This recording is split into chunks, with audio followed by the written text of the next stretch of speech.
ഈ എങ്ങനെ ചിരിക്കാതിരിക്കും? ഈ പണ്ടത്തെ കാലത്ത് ഈ പ്രവാചക ജീവിതവുമായി ബന്ധപ്പെട്ട കാര്യങ്ങൾ ഇങ്ങനെ എഴുതുമ്പോൾ, വ്യാഖ്യാനിക്കുമ്പോൾ, അതിനെക്കുറിച്ച് പറയുമ്പോൾ ഈ ഹദീസുകളിലൊക്കെ ഒരുപാട് കള്ളങ്ങൾ എഴുതി ചേർക്കുകയും അങ്ങനെ കള്ള ഹദീസുകളായി മാറിയ സ്ഥിരീകരിക്കപ്പെടാത്ത ഒരുപാട് സംഭവങ്ങളുണ്ട്. എന്നാൽ സ്ഥിരീകരിക്കപ്പെടുന്ന ഹദീസുകളും ഉണ്ട്. നമ്മളൊക്കെ വിചാരിക്കും ഇതെങ്ങനെ സാധ്യമാകും, ഈ സ്വന്തം പ്രവാചകനെക്കുറിച്ച് എങ്ങനെ ഇങ്ങനെ പറയും, അല്ലെങ്കിൽ ഇങ്ങനെ പറയാൻ പറ്റുമോ എന്നൊക്കെ നമ്മൾ വിചാരിക്കാറുണ്ട്. പക്ഷേ സംഗതി എന്താണെന്ന് വെച്ചാൽ ഇങ്ങനെയൊന്നും പറയുന്നതിന് കാര്യമായ പ്രശ്നങ്ങളില്ല എന്നതാണ് അതിൻ്റെ ഒരു സത്യം. അതിനൊരു ഉദാഹരണം പറയണ്ട എന്ന് വിചാരിച്ചതാണെങ്കിലും ആ വൈരുദ്ധ്യം ഞാൻ പറയുകയാണ്. മുക്കം ഉമർ ഫൈസി എന്ന് പറയുന്ന ഒരു ഉസ്താദ് അദ്ദേഹത്തിൻ്റെ സമസ്തയുടെ 100ാം വാർഷിക വേദിയിൽ വെച്ച് വളരെ കൃത്യമായും വ്യക്തമായും കുറച്ച് കടന്നു പറഞ്ഞു. എന്താ കടന്നു പറഞ്ഞത്? ഒരു മുഅ്മിനായ മനുഷ്യന് ഒരിക്കലും ഒരു കമ്മ്യൂണിസ്റ്റ് ആവാൻ സാധ്യമല്ല, അത് വിശ്വാസത്തിൻ്റെ കടുത്ത വിഷയമാണ് എന്നൊക്കെ പറഞ്ഞു. യഥാർത്ഥത്തിൽ അങ്ങനെ പറയുന്ന ഒരു സംഗതിയെ സംബന്ധിച്ച് ആ സദസ്സിലൊരു പ്രാധാന്യം ഉണ്ടായിരുന്നില്ല.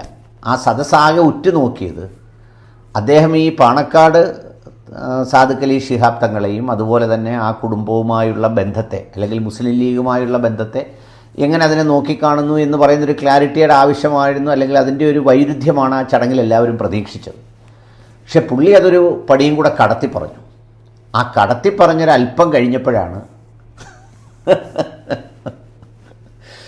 ഈ വഖഫ് ബോർഡിൽ അദ്ദേഹത്തെ നിയമിച്ചുകൊണ്ട് സർക്കാർ ഉത്തരവിറക്കിയത്.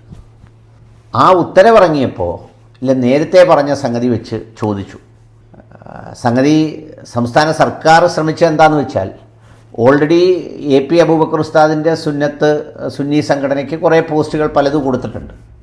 ഇനിയിപ്പോൾ ഈ പറയുന്ന സമസ്തയിലെ ഒരു വിഭാഗത്തെ അതിൽ നിന്ന് അടർത്തിയെടുക്കാൻ പറ്റിയാൽ, പ്രത്യേകിച്ച് മുസ്ലിം ജനസമൂഹം മുഴുവൻ പല കാര്യങ്ങളിൽ സർക്കാരിൻ്റെ നിലപാടുകളോട് വിരോധിച്ച് അതൃപ്തിയോടെ നിൽക്കുമ്പോൾ അതിൽ നിന്നൊരു കഷണത്തെ അടർത്തിയെടുക്കാൻ കഴിയുമോ, അല്ലെങ്കിൽ അങ്ങനൊരു സുഖകരമായി സംസാരിച്ച ഒരു സമസ്തക്കാരന് കൊടുക്കുകയാണ് ഈ പോസ്റ്റ്.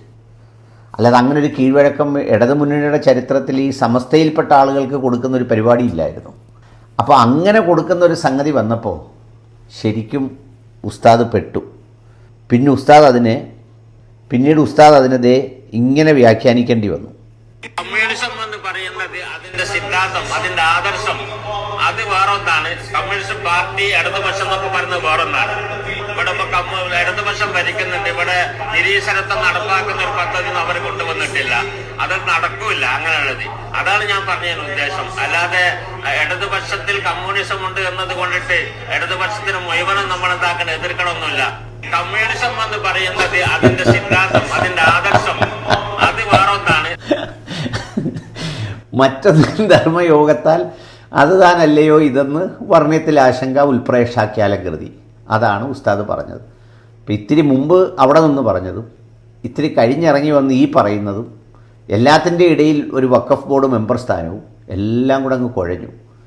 അപ്പം ചിലർ പറയാറുണ്ടല്ലേ, ഈ പല ഹദീസുകളിലും പലതും എഴുതി പറ്റിച്ച് ഈ പറയുന്ന രാജാക്കന്മാർക്കും മറ്റുള്ളവരെയും തൃപ്തിപ്പെടുത്താൻ വേണ്ടി വളച്ചും ചരിച്ചും എഴുതുന്നത് പോലെ മണിക്കൂറുകൾ കൊണ്ട് കൺമുന്നിൽ ഇത്രയും സാങ്കേതിക വിദ്യയുള്ള ഒരു സമൂഹത്തിൽ ഇങ്ങനെയൊക്കെ വളയ്ക്കാൻ പറ്റുമെങ്കിൽ അന്ന് എന്ത് ചെയ്യാനാണ് കഴിയാതെ പോകുന്നത്? അത് ഓർത്തുപോയി പറഞ്ഞു എന്നേ ഉള്ളൂ. നന്നായിരിക്കട്ടെ.